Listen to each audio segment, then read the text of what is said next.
اعوذ باللہ من الشیطان الرجیم بسم اللہ الرحمن الرحیم اللہم صلی علی محمد وعلی آل محمد۔ اللہ جل شانہ کا بے حساب کرم احسان اس ذات کا کہ جس نے ایک دفعہ پھر قرآن مجید سمجھنے کے لیے یہاں پہ ہمیں اکٹھا کر دیا۔ آج ہم انشاءاللہ دوسرا پارہ سورہ بقرہ کی آیت نمبر 229 سے آگے اپنا سبق شروع کریں گے۔ 229 سے اپنا سبق شروع کریں گے۔ اعوذ باللہ من الشیطان الرجیم بسم اللہ الرحمن الرحیم۔ الطلاق مرتان فإمساک بمعروف او تسریح بإحسان ولا یحل لکم ان تأخذوا مما آتیتموہن شیئا الا ان یخافا الا یقیما حدود اللہ فإن خفتم الا یقیما حدود اللہ فلا جناح علیہما فیما افتدت بہ تلک حدود اللہ فلا تعتدوها ومن یتعد حدود اللہ فاولئک هم الظالمون۔ اللہ جل شانہ اپنے اس قرآن میں طلاق کے متعلق بالکل واضح اور کھول کھول کے بڑی تفصیل سے احکامات فرما رہے ہیں۔ آج بھی اسی کے متعلق بات ہو رہی ہے، کیونکہ یہ ایک بنیادی چیز ہے میاں بیوی کا رشتہ، جہاں سے آگے خاندان چلتا ہے اور معاشرہ تشکیل پاتا ہے۔ جتنا اچھا معاشرہ ہوگا، صحت مند ہوگا، اتنے ہی اس کے اوپر اچھے اثرات ہوں گے، دنیا پہ بھی اور دین پہ بھی۔ الطلاق مرتان، طلاقیں دو ہی ہیں، طلاق دو بار ہے۔ الطلاق مرتان، طلاق دو بار ہے، دو طلاق ہے۔ جب تیسری طلاق ہو جاتی ہے، مرد تیسری طلاق اپنی بیوی کو دے دیتا ہے تو پھر ختم ہو جاتی ہے ساری بات۔ ایک طلاق ہوتی ہے، پھر دوسری ہوتی ہے، جب تیسری ہو جائے تو اس کے بعد وہ میاں بیوی دوبارہ رشتہ ازدواج میں منسلک ہونا اگر چاہیں تو اس کے لیے اللہ کی ذات نے علیحدہ سے ہمیں حکم بتایا ہے، ہمیں طریقہ کار بتایا ہے۔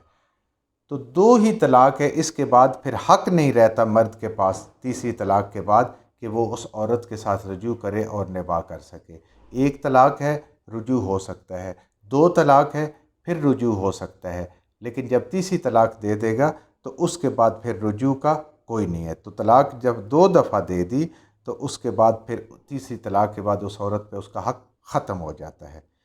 فَإِمْسَاكُمْ بِمَعْرُوف،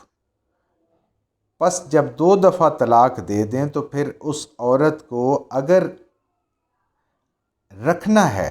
تو اچھے طریقے سے، وَتَسْرِيحٌ بِإِحْسَان، اور اگر اس کو چھوڑنا ہے تو بھی اچھے طریقے سے۔ یعنی دو طلاق کے بعد اب یہ فیصلہ ہے کہ اگر اس کے ساتھ رجوع کرنا ہے، اس کو واپس گھر میں وسانا ہے تو بہترین طریقے سے، اچھے طریقے سے، اللہ کا خوف دل میں رکھتے ہوئے، اور اگر نہیں ہے، تیسری طلاق ہونی ہے تو اس کے بعد پھر اس عورت کو اچھے طریقے سے بمعروف تسریح احسان کے ساتھ اس کو رخصت کریں اپنے گھر سے۔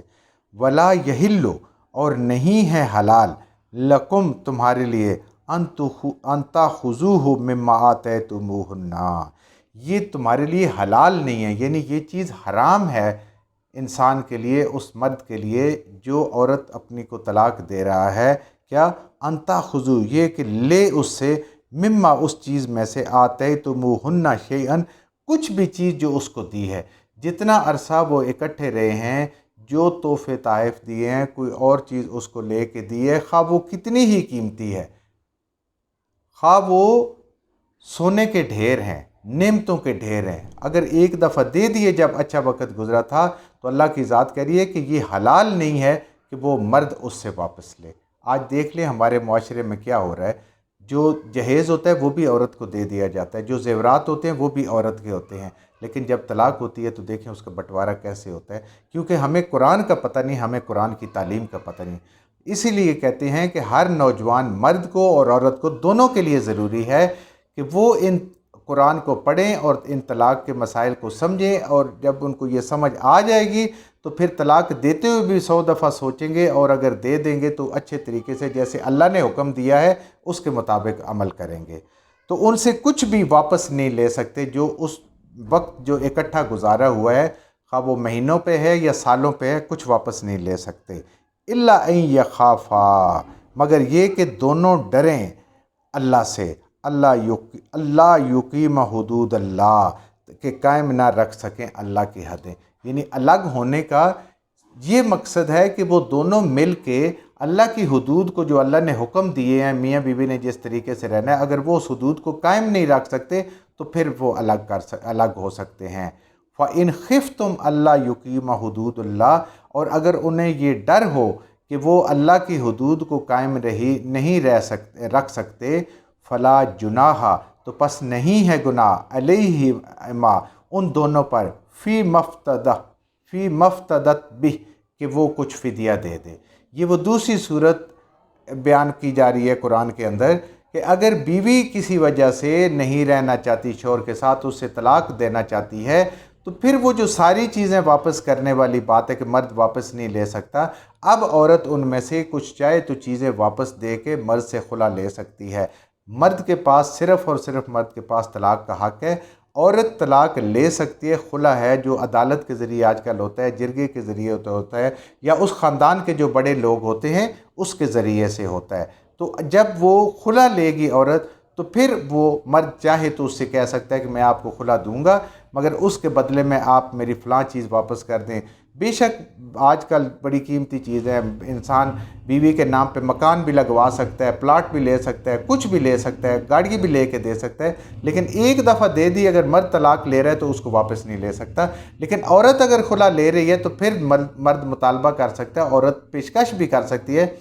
کہ میں ساری جائیداد کو چھوڑتی ہوں تو مجھے آزاد کر دو۔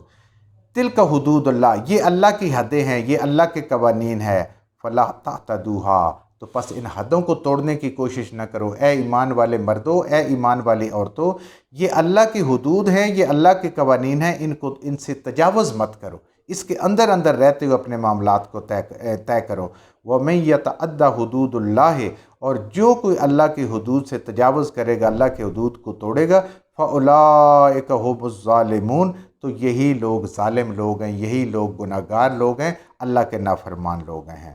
فَإِن طَلَّقَهَا، پس اگر طلاق دے دی، فلا تحلو، تو پس نہیں ہے حلال، لہو، اس کے لیے، من بعد، اس کے بعد۔ اگر تیسری طلاق بھی دے دی تو اب اللہ کا یہ حکم آ رہا ہے اپنے اس کلام کے ذریعے سے کہ پھر اب اس کے لیے حلال نہیں، اس مرد کے لیے، من بعد، اس کے بعد، حتی تنکحا ازواج غیر، یہاں تک کہ اس عورت کی شادی کسی اور مرد کے ساتھ ہو جائے۔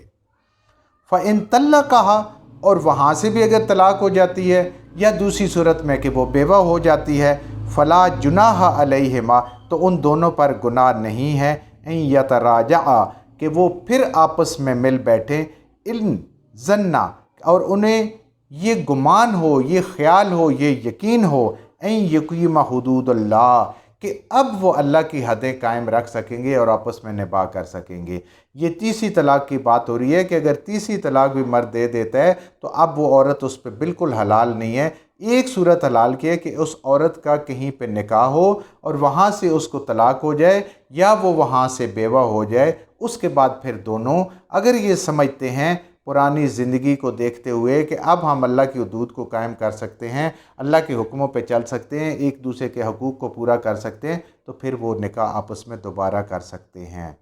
یہاں یہ بات بالکل انسان کے اوپر واضح ہونی چاہیے کہ اس کے لیے کوئی ہیلا بہانہ کرنا، کوئی پری ارینجمنٹ کرنا، جیسے کہ آج کل کئی دفعہ سننے میں ایسی چیزیں آتی ہیں کہ شادی کی اور اس کے بعد پلان کے ساتھ طلاق لے لی اور پھر کر لیا، یہ صریحاً حرام ہے اور یہ گناہ ہے اور گناہ کبیرہ ہے جو بھی اس میں ملوث ہوتا ہے۔ بعض دفعہ تو سننے میں آتا ہے کہ جو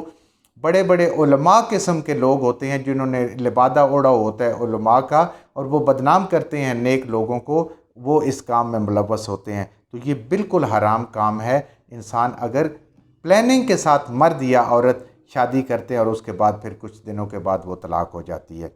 ہاں روانی میں زندگی چل رہی ہے، شادی ہو گئی، اس کے بعد پھر طلاق ہو گئی یا بیوہ ہو گئی، اس میں پھر کوئی حدود نہیں ہے، اللہ کی ذات پھر قید نہیں لگا رہی، وہ آپس میں نکاح کر سکتے ہیں۔ لیکن کیا ہے؟ ان ظن ان یقیم حدود اللہ،